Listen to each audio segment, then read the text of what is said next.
Think about why we use credit cards in the first place.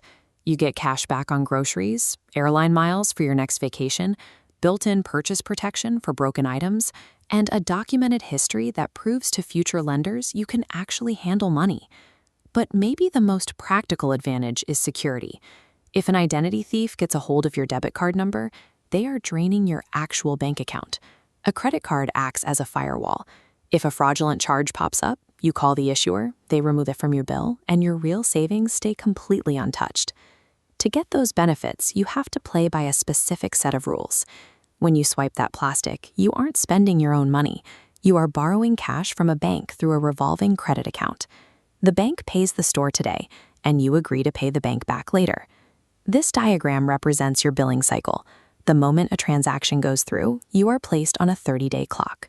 How you manage that invisible ticking timeline determines whether you extract thousands of dollars in value from the financial system or fall into a grueling debt trap. The bank allows you to borrow up to a maximum amount, known as your credit limit.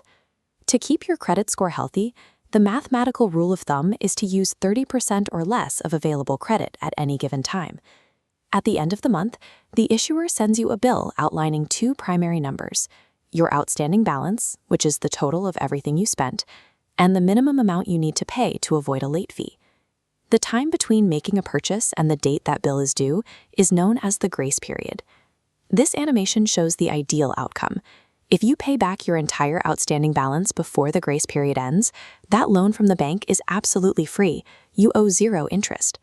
That grace period is the only safe zone you have. Choosing to pay just the minimum amount is exactly what the system is designed to encourage, and it is an incredibly expensive mistake. So what actually happens when you leave a portion of your balance unpaid? The grace period vanishes, the trapdoor opens, and whatever balance is left over immediately begins to accrue interest based on your card's annual percentage rate, or APR. The APR is stated as an annual cost, which sounds manageable, but that phrasing hides a vital detail. Credit card issuers actually calculate and charge you that interest on a daily basis. This diagram breaks down exactly how that works. If you carry a balance of $10,000 with a 26% APR, the bank divides it by 365 days. That gives you a daily interest rate of about 0.071%. On the very first day past your grace period, that daily rate is applied to your $10,000 balance, generating $7.10 in interest. Your new total is $10,007.10. The next day, the math resets, but now applies to that slightly larger number. The bank calculates interest on the $10,007.10. You add $7.11, bringing your debt to $10,014.21. This chart visualizes how quickly the math snowballs. Day by day, your interest generates its own interest. While your static minimum payment barely chips away at the principal, the daily compounding math runs at full speed in the background.